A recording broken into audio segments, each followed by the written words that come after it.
കമ്മിറ്റികളിൽ നിന്ന് ഒഴിവായ കൊട്ടാരക്കര മുൻ MLA ഐഷ പോറ്റിക്കായി രണ്ട് കൈയും നീട്ടി കാത്തിരിക്കുന്നു കോൺഗ്രസ്. മുൻ MLA ക്ഷണം സ്വീകരിക്കുമോ എന്നാണ് ഇനി കണ്ടറിയേണ്ടത്. CPM-ൽ നിന്നും കൊഴിഞ്ഞു പോകുന്നവരെ അവരിലേക്ക് അടുപ്പിക്കുന്നതാണ് കോൺഗ്രസിന്റെ ഇപ്പോഴത്തെ ഒരു രീതി. ഇത്തരത്തിൽ പാർട്ടിയിൽ എത്തിക്കാൻ നേതൃത്വം ശ്രമിക്കുന്നതിനിടയിൽ കൊട്ടാരക്കര നഗരസഭ പ്രവർത്തക ക്യാമ്പിൽ ഐഷ പോറ്റിയെ പുകഴ്ത്തി രാഷ്ട്രീയ പ്രമേയം അവതരിപ്പിച്ചു. പാർട്ടിയുടെ വാതിലുകൾ ഐഷ പോറ്റിക്കായി തുറന്നിട്ടിരിക്കുകയാണെന്നാണ് രാഷ്ട്രീയ പ്രമേയത്തിൽ പറയുന്നത്.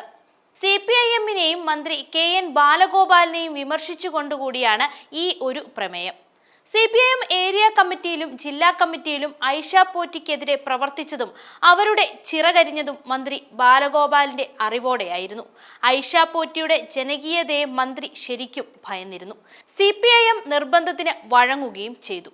ശബരിമല ദൈവവിശ്വാസത്തെ തള്ളിപ്പറഞ്ഞതിലും ഈശ്വരനാമം ഒഴിവാക്കി സത്യപ്രതിജ്ഞയാക്കിയതിലും ഐഷ പോറ്റി പശ്ചാത്തപിക്കുന്നുണ്ടാകുമെന്നും പ്രമേയത്തിൽ പറയുന്നുണ്ട്. MK മുരളീധരനാണ് പ്രമേയം അവതരിപ്പിച്ചത്.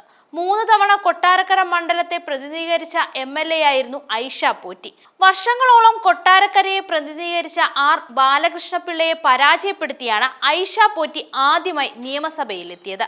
മന്ത്രി KN ബാലഗോപാലാണ് ഇപ്പോൾ കൊട്ടാരക്കര നിയമസഭാ മണ്ഡലത്തെ പ്രതിനിധീകരിക്കുന്നത്. 2016-ൽ ഐഷ പോറ്റി 42,632 വോട്ടുകൾക്ക് വിജയിച്ച മണ്ഡലത്തിൽ 2021-ൽ KN ബാലഗോപാൽ 10,814 വോട്ടുകൾക്കാണ് വിജയിച്ചത്. കോൺഗ്രസിന്റെ R രശ്മിയാണ് മികച്ച മത്സരം അന്ന് കാഴ്ചവെച്ചത്.